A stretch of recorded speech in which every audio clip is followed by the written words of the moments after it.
Welcome to Lady Mythos.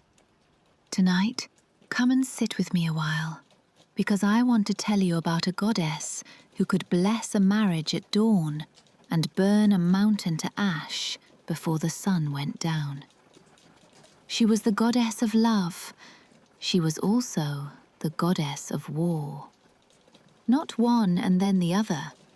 Not love in her youth and war in her old age, but both at the very same time, living inside the same body. The oldest people we have any record of, the Sumerians of what we now call southern Iraq, looked up at the brightest star in the sky and saw her face there, and they called her Inanna. They watched that star for thousands of years. It was the last light to fade as the morning came, and the first light to appear as the evening fell. And so they said she was the morning star and the evening star, two faces of one woman.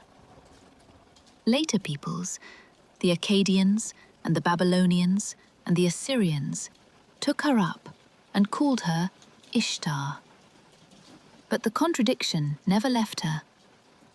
Wherever she went, she was desire and destruction in a single breath.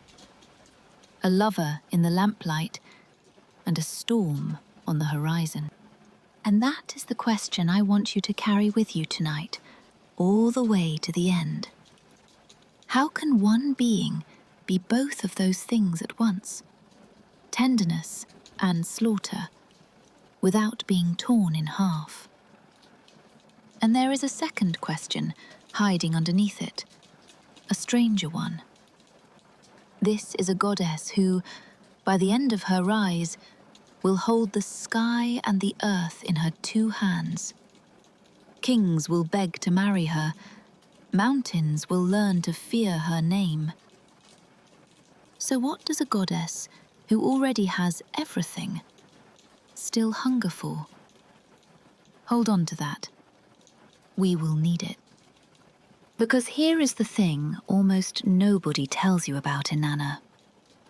She was not born powerful, and she was not born calm. The very first story we have of her is not a story of thunder. It is the story of a young goddess sitting by a river, crying because of a tree she could not save. That is where she begins. A girl, a sapling, a garden. And from there, by cunning and fury, and a hunger that never once went quiet, she climbs until she is the most powerful god in the world.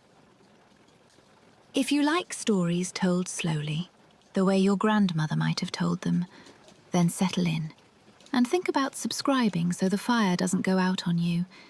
And do something for me while you listen. Tell me down in the comments where in the world you are right now and what the sky looks like from your window tonight. I always love to know who is out there in the dark with me. There is one more thing I need you to notice before we begin, and then I promise I will let the story carry us. That bright star, the one they saw as her face, does something eerie. Every so often, it vanishes. It slips out of the evening sky, and it is simply gone for 3 days before it climbs back up into the dawn. The Sumerians noticed that too. They had a story for where she goes when she disappears. But that story is for another night.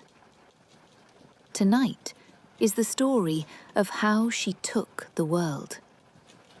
And it starts with the tree. Chapter 1. The Girl and the Tree. Inanna's Forgotten Origin.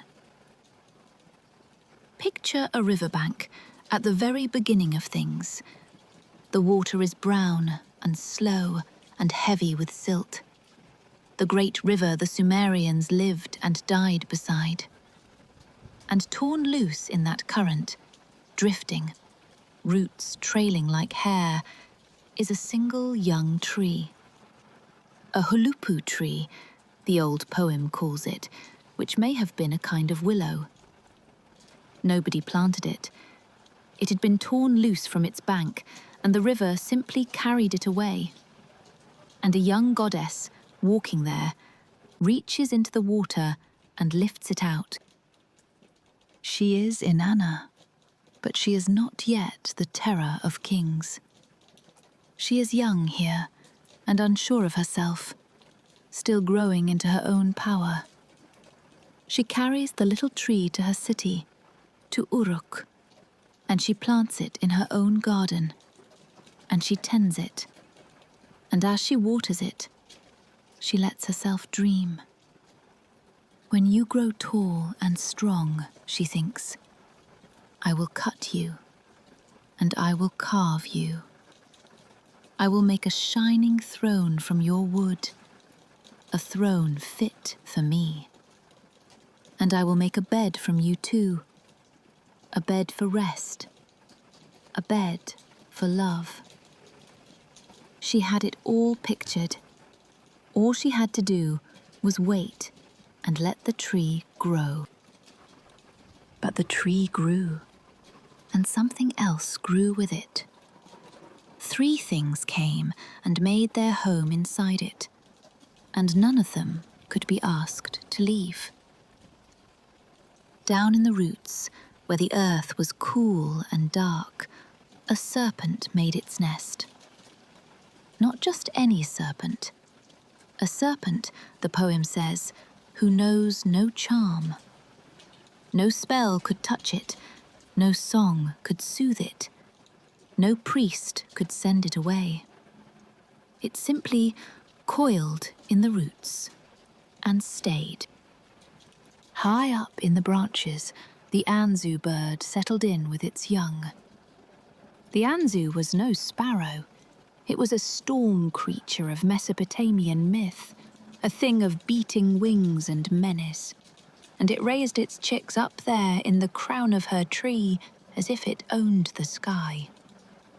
And in the middle, in the trunk itself, in the very heart of the wood, a dark female spirit built her house and would not come out. The Sumerians called her a name that later ears would find familiar. Some scholars believe she is one of the oldest shadows behind the figure the world would one day know as Lilith. So here is the Queen of Heaven to be, and she cannot enter her own tree. Think about how small that is, and how human. She had a plan, a good plan, an ordinary dream of a nice chair and a soft bed, and life simply moved in and squatted in the middle of it, and dared her to do something about it. And she could not. She wept. This is the part most people never hear. Before she was mighty, Inanna sat down and cried because 3 creatures had taken over a tree and she was powerless to move them. She went looking for help, and the help that came was a hero.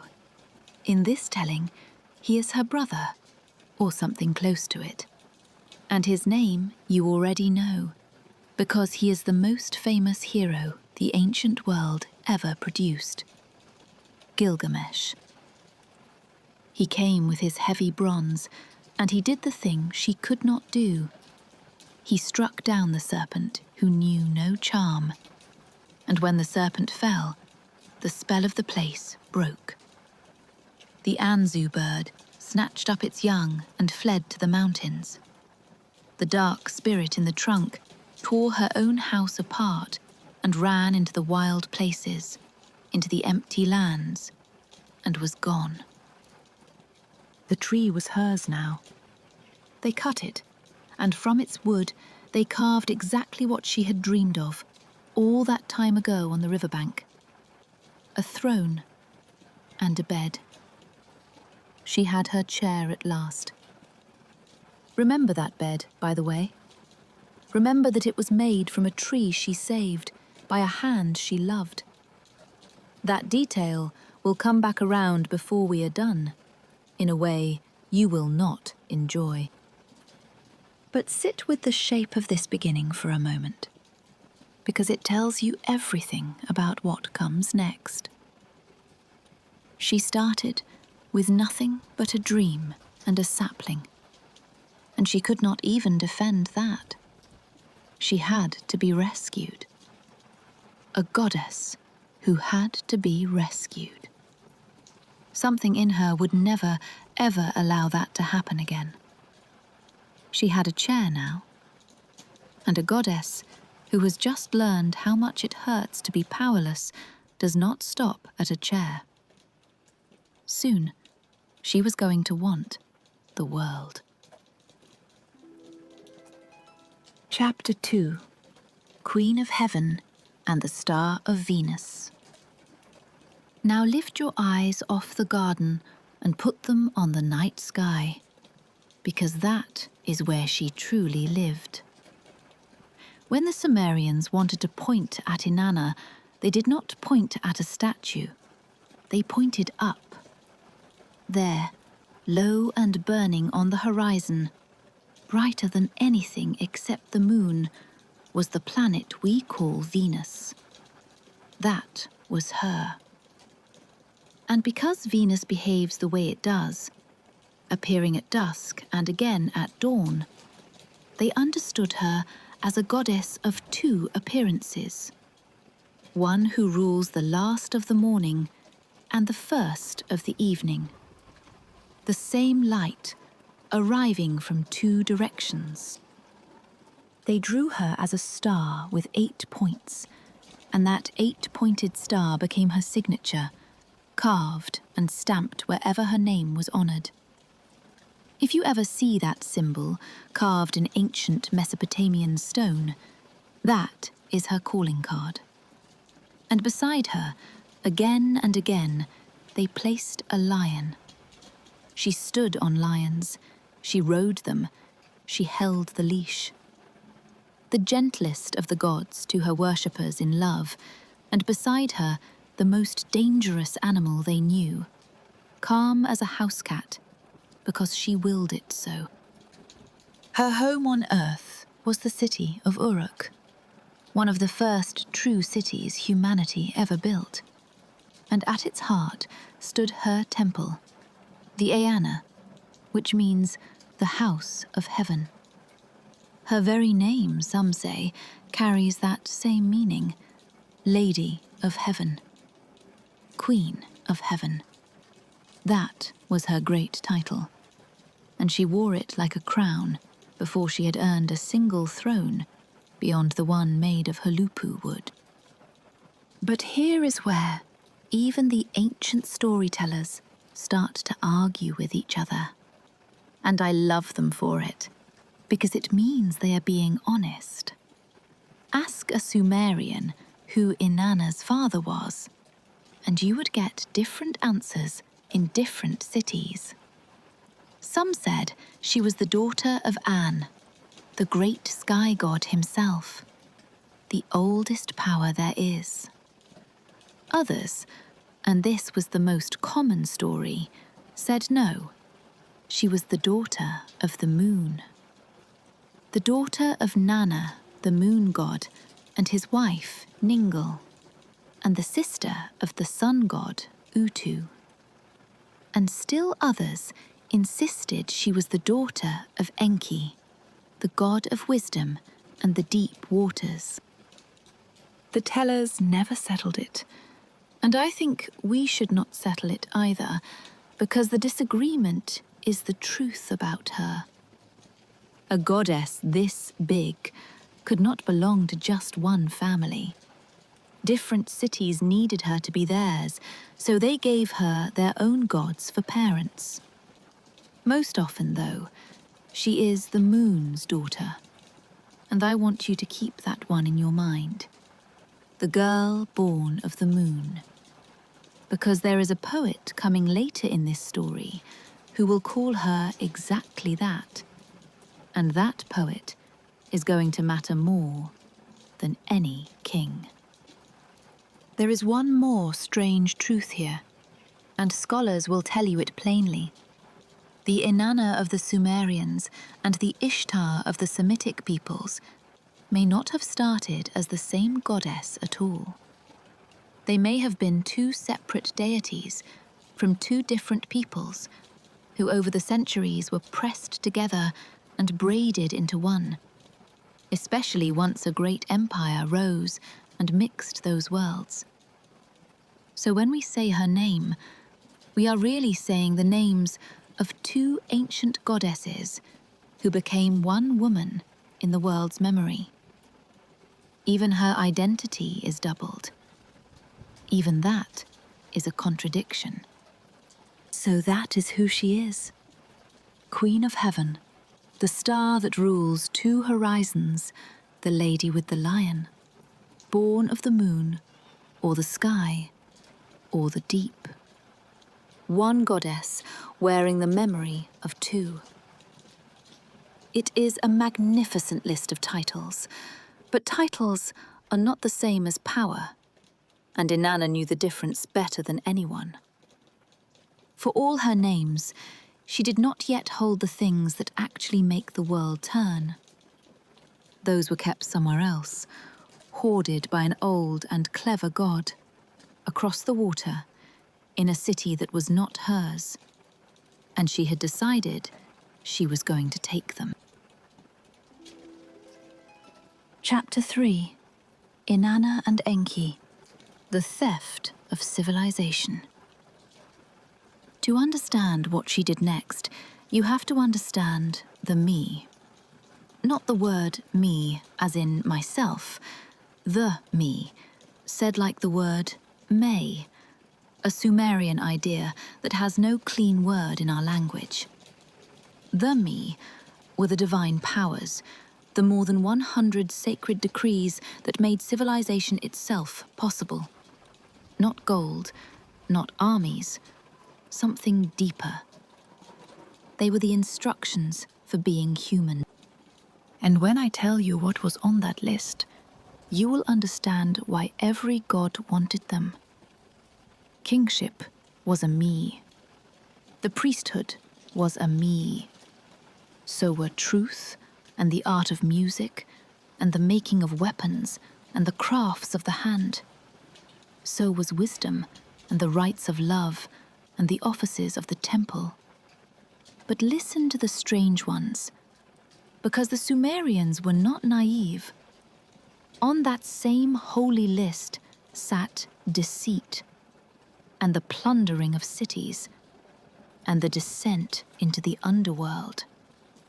They knew that civilization was not only the pretty things, it was the whole of it, the mercy and the cruelty together, and every piece of it was sacred, and all of it belonged, for now, to one god, Enki. Enki was the god of wisdom and fresh water and craft, and he was the keeper of the me. And Inanna decided to go and visit him. She dressed for it. She travelled to his temple, this dazzling young goddess arriving at the door of the old master of wisdom, and Enki was delighted. "Bring out the food," he said. "Bring out the beer. Pour for my daughter Inanna. Let us feast." And they did. And here the oldest gods behaved exactly like people at a party who have had a little too much to drink. Enki, warm and glowing and wanting to impress this radiant guest, lifted his cup and made a toast. "Inanna," he said, "I give you kingship." And she said, "I will take it." He drank, and he beamed, and he offered another. "I give you the throne, the high priesthood, the holy crown." "I will take it," she said, and she meant it. Cup after cup, gift after gift, one toast at a time, Enki handed across the table the entire inheritance of civilization, and Inanna received every single piece with a gracious smile and loaded it aboard her boat. I want you to sit in that room and feel how quiet the danger is. There is no battle here, no monster, no sword, just a table and firelight, and a clever god being slowly emptied of everything he owns by a guest he cannot stop admiring. She did not steal the powers of the world by force. She took them because he could not say no to her. And when the last cup was drunk and the last gift was given, Inanna rose and thanked her host, and walked down to the water where the boat of heaven was waiting, already heavy with the whole of human culture. And she cast off for home. Then Enki woke up. The wine drained out of him, and the horror crept in, the way it does. And he looked around his hall and saw the empty places where the me had been, and he understood what he had done. And a god does not simply shrug that off. He sent his monsters after her. He sent sea creatures and fearsome guardians to intercept the boat of heaven at every landing along the river, and to bring the me back. Wave after wave, they came for her at each stopping place. But she was not the crying girl by the tree anymore. She had a fierce and faithful helper at her side, and at every ambush, they fought the creatures off and held the cargo and pushed on. Enki threw everything he had at that river, and it was not enough. She had chosen her moment. She had chosen her weapon, which was his own affection. And she had beaten the oldest wisdom in the world at its own game. The boat reached Uruk, and when the people of her city came down to the quay and saw what she had brought them, there was rejoicing like nothing before. Because she had not come home with treasure, she had come home with the future. That is the day Inanna stopped being one goddess among many and became the center of the world. She had the powers now, all of them. And a being who holds the entire operating system of civilization has only one frontier left worth crossing. The one thing that no power on any list can command. She turned from conquest, and she turned toward love. And love, in the hands of Inanna, was about to prove more dangerous than any monster on that river. Chapter 4. The Sacred Marriage. Inanna and Dumuzi. Let me change the light for a moment. Take away the dark river and the monsters, and give me instead a spring morning, the smell of new grass, the sound of sheep, and the young shepherd with a son on his back. His name was Dumuzi, and Inanna, the goddess who had just outwitted the wisest god alive, fell for him. Not for a king, not for a warrior, for a shepherd, a keeper of flocks, a man who smelled of wool and milk. We know how they spoke to each other, and this is one of the most astonishing things in this whole story, because the words survived. On clay tablets, 4,000 years old, there are love songs between Inanna and Dumuzi, and they are among the oldest love poems that human beings have ever left behind. She teases him. She praises him. She gives him tender names, the sweet, foolish words a young woman gives the man she wants. She talks about her own body the way a young woman in love talks. without shame, with delight. 4,000 years ago, and it reads like something you could whisper tonight. That is how old longing is. Older than every language you know. But their love was not only a private thing between two hearts. In the world of Sumer, it became something the whole kingdom leaned on. It became a rite. We call it the sacred marriage. And it worked like this.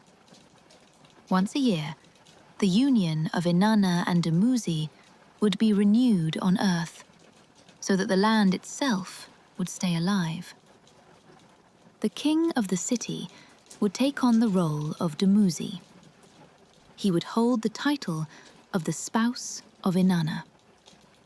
And through a ritual joining with the high priestess who stood in the goddess's place, the king would renew the bond between the divine lovers and, so the belief went, pour fertility back into the soil and the flocks and the wombs of the people for one more year.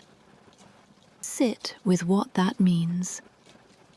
The most intimate act between a woman and a man was placed at the exact center of the state, made holy, made necessary, made the thing that kept everyone fed. There was no shame in it, and no hiding of it. Desire was not the enemy of the sacred. Desire was the engine of the sacred. That is a way of seeing the world so different from the one most of us grew up inside that it can take a moment to even feel it.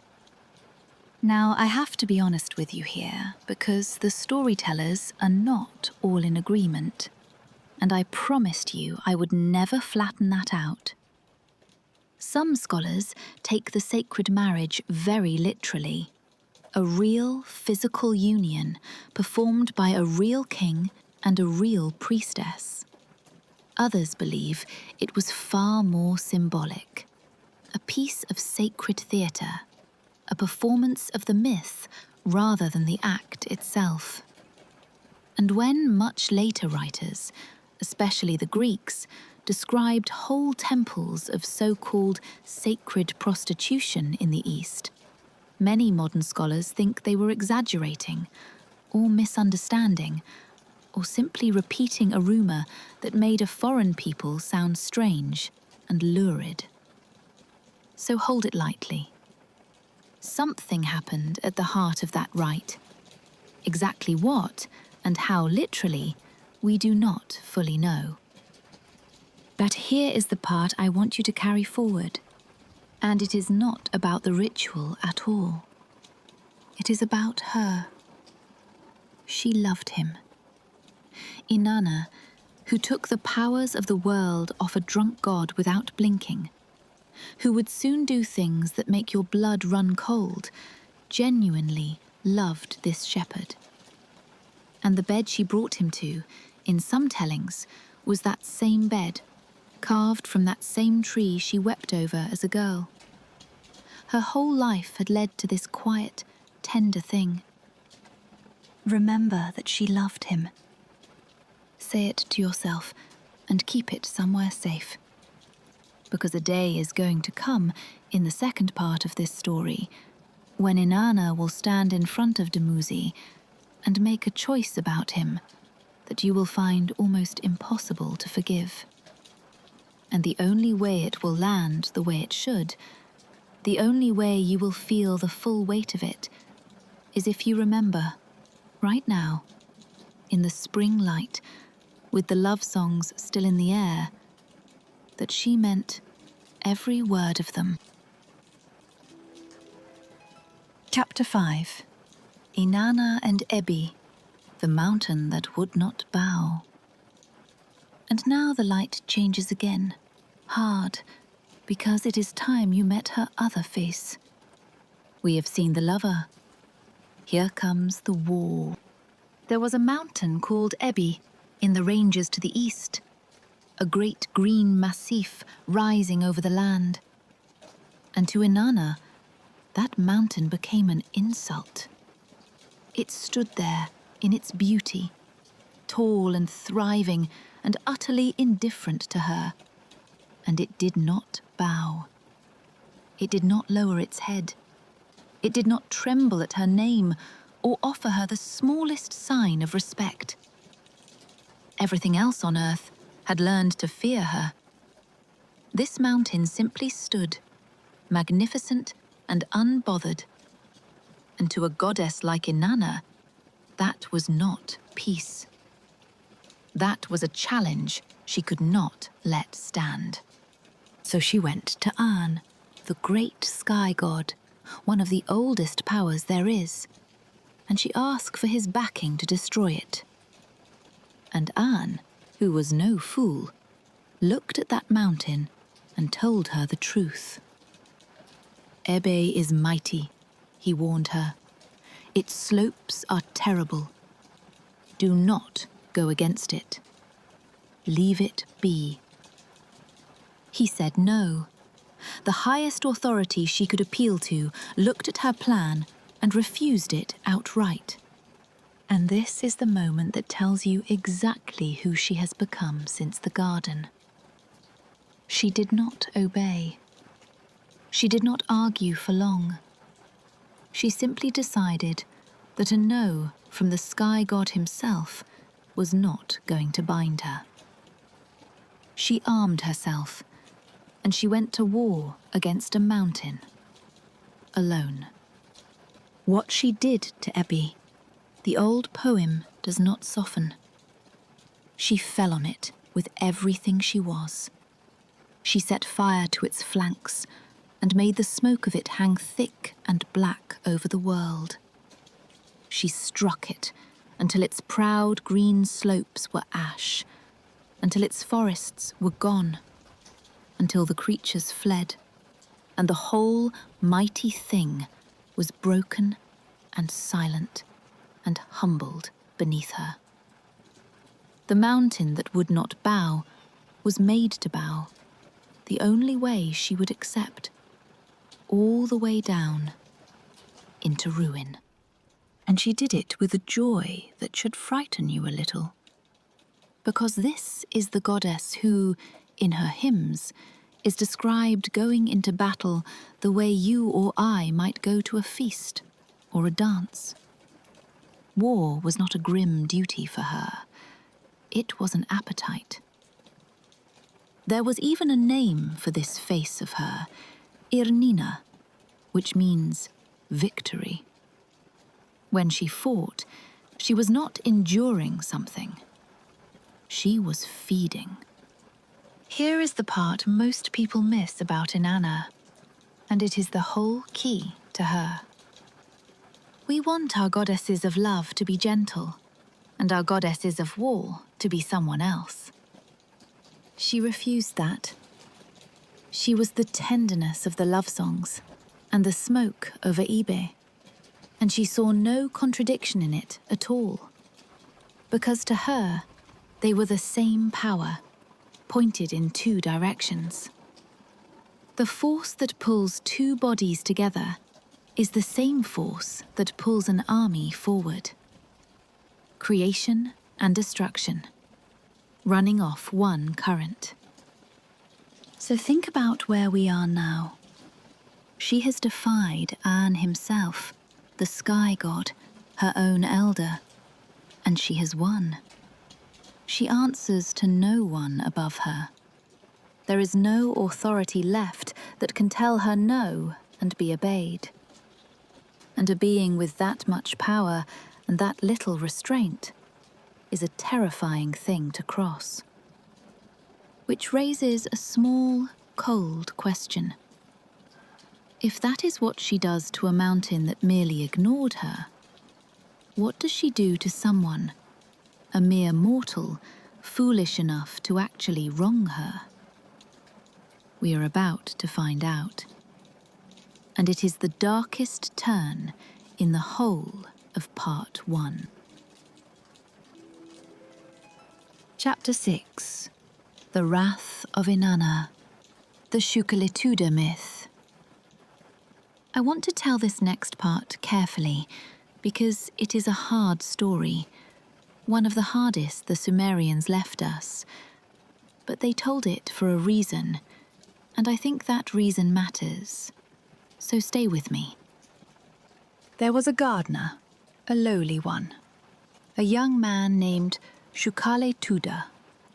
He was, in every way, a small and unremarkable person, the kind history never bothers to notice. Remember that. It matters that he was nobody. One day, Inanna had travelled far across the land, watching over it, and she grew tired, bone tired, the way even a goddess can. And she lay down to rest in the shade of that gardener's plot, and she fell deeply asleep, unguarded, defenceless.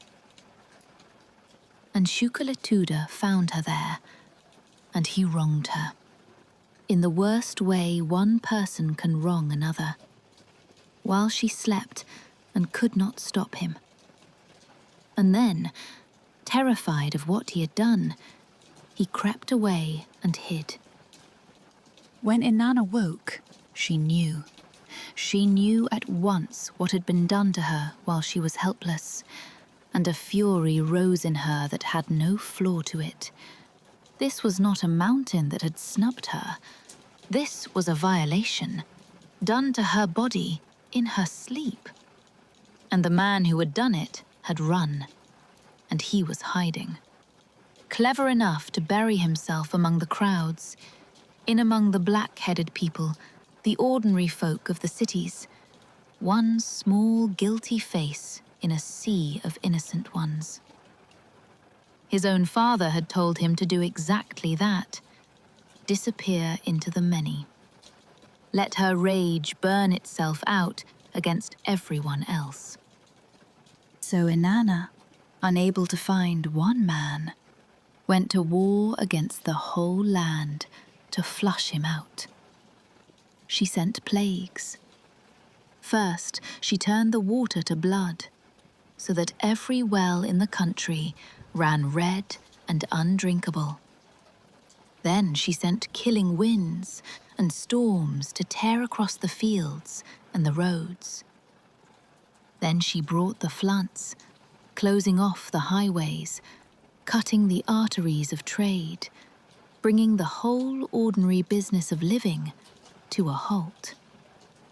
3 great afflictions rolling over the innocent and the guilty alike, all to smoke out a single hiding coward. And I know what you are feeling, because I feel it too. This is terrible. The land did nothing. The other people did nothing. Why should a whole country suffer for one man's crime? Hold that discomfort, because the Sumerians felt it too.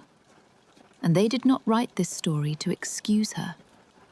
They wrote it, many scholars believe, as one of the very oldest surviving condemnations of that crime itself. The horror of the plagues is meant to match the horror of what was done to her. The scale of her rage is the measure of how monstrous the act was. This is a 4,000-year-old people saying, in the only language they had, that this wrong was so great that the world itself convulsed to answer it. In the end, she got him. In some tellings, it is the wise god Enki, with his gift for seeing hidden things, who finally reveals where the gardener is cowering. And Inanna found him at last. She stood over the small, trembling man who had wronged her, and she pronounced his end. And it came. There was nowhere left to hide from her, and when she found him at last, there was no mercy left in her either. So here she stands at the end of this chapter, and she is almost unrecognizable from the girl by the tree. She has punished a violation by convulsing an entire kingdom. She has shown that her love is boundless, and her wrath is boundless, and both of them can drown the innocent. And a small voice should be whispering to you now. If this is what she does to a nobody who wronged her in the dark, what will she do to a hero, a famous one, a king, who wrongs her in the full light of day, to her face, in front of everyone? There was such a man, and he was about to make the proudest mistake of his life. Chapter 7. The King Who Said No. Inanna and the Bull of Heaven. Here is a knot in the story that I love, because it folds all the way back to the beginning. Remember the hero who saved her tree all those years ago in the garden? Gilgamesh. The brother figure, the rescuer, the one who struck down the serpent so she could have her throne. Well, life is long, even for heroes, and the same Gilgamesh grew into the mightiest king the world had ever seen, king of that same city, Uruk, her city. And one day, the goddess looked at him, this magnificent man, and she wanted him. And she asked him to be her husband. Now, if you know the story from the other side, from the Epic of Gilgamesh, you know this is where it all goes wrong. Because Gilgamesh said no. And he did not say it gently. He stood in front of the goddess of love and war, and he threw her whole history back in her face. "Look at what happens," he said, "to the ones you love." And he listed them. There was Dumuzi, the shepherd, your young husband, and you set him up for a fate of yearly weeping. You loved a bright bird, and you broke its wing, and now it sits in the groves crying for the flight it lost. You loved a herdsman who worshipped you, and you turned him into a wolf, so his own dogs and his own shepherd boys hunted him down. And another man who dared to refuse you, you turned into a frog. "Why," he said, "would I ever want to be the next name on that list?" Every word of it landed, and every word of it was, in its way, true. And that is what made it unbearable.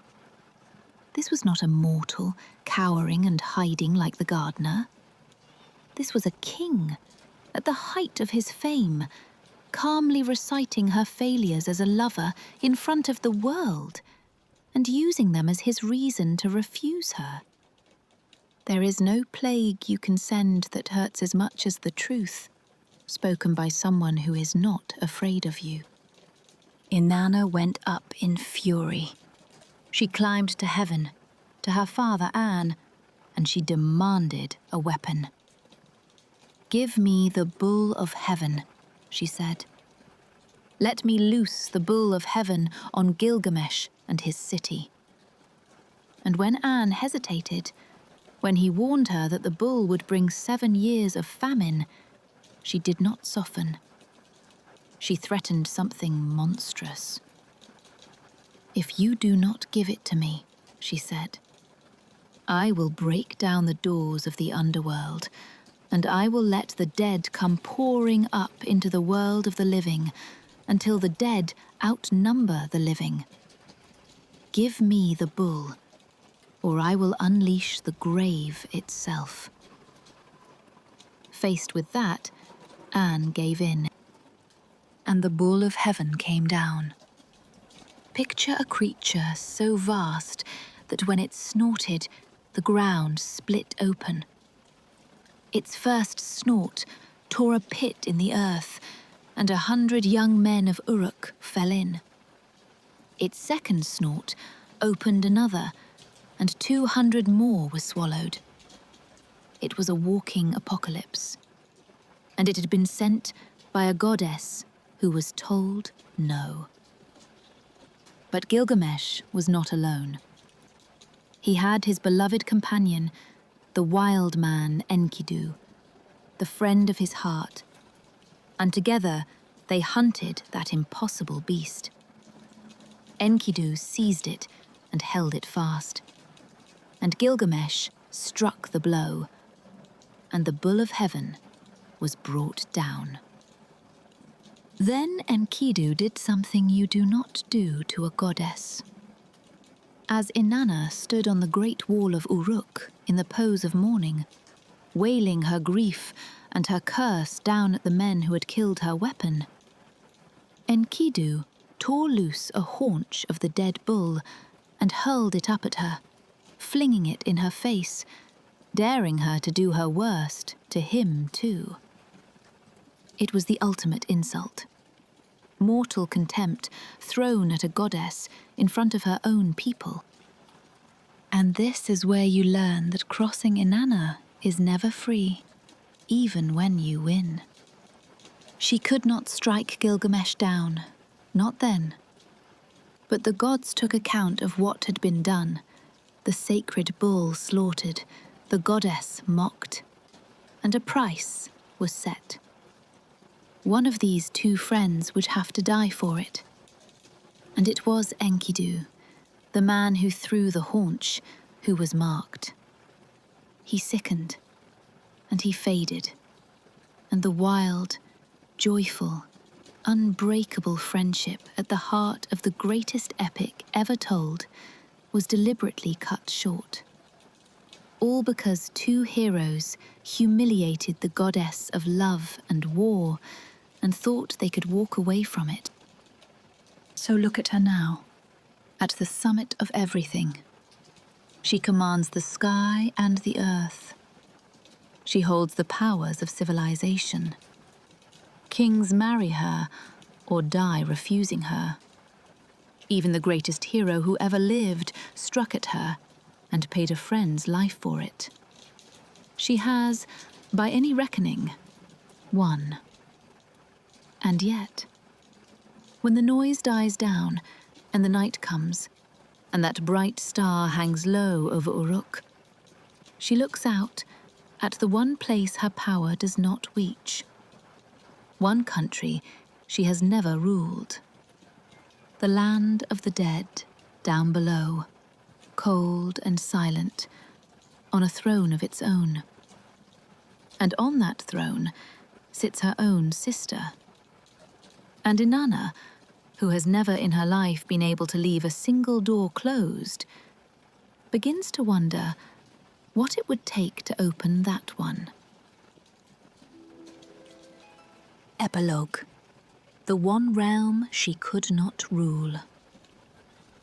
So let me bring us back to the two questions I asked you at the very start, by the fire, before any of this began. The first was this: how can one being be both love and war, the giver of life and the bringer of death, without being torn in two? And I think, after everything we have watched her do, we finally have her answer. She is not torn in two because she never accepted that they were two things in the first place. The tenderness of the love songs and the smoke over Ebih were never at war inside her.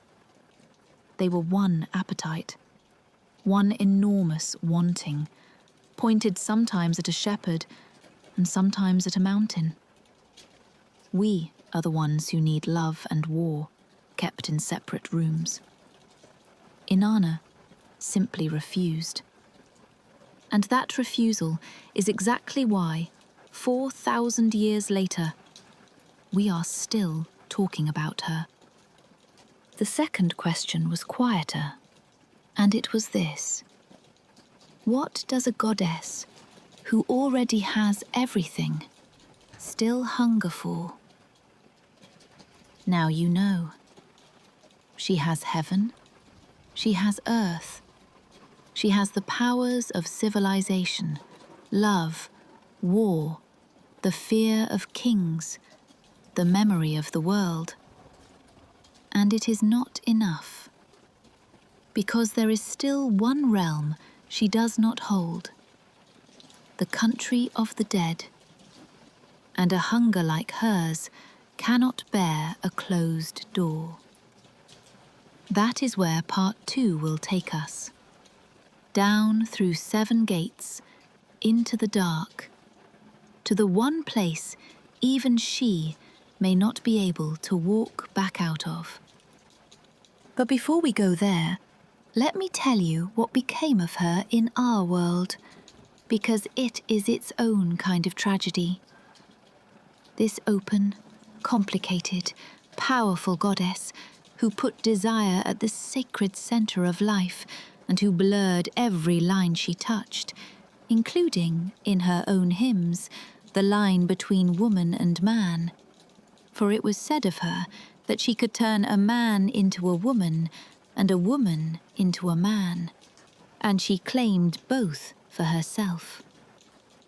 That goddess made later ages deeply uneasy, and so, slowly, over centuries, she was rewritten. Her daughters and descendants among the goddesses, the ones the Phoenicians and Canaanites called Astarte and Ashtoreth, were turned by later religious writers into demons. Her proud title, Queen of Heaven, was condemned, and the memory of a mighty sexual goddess was flattened in the end into a single sneering phrase that some of you will know: the whore of Babylon. The one who gave civilization its powers was recast as civilization's shame. And yet she would not die. She slipped westward and lived on. Scholars trace a line from Inanna to Ishtar to Astarte and onward into the Greek world, into a goddess of love you have all heard of, Aphrodite, who carried an ode title that should sound familiar by now: Aphrodite of the heavens, the heavenly one, the Queen of Heaven, wearing a Greek name. You cannot kill a story this ode. You can only rename it, and hope no one notices the eyes are the same. There is one more person I cannot let this end without naming, because she is the reason so much of this survived at all.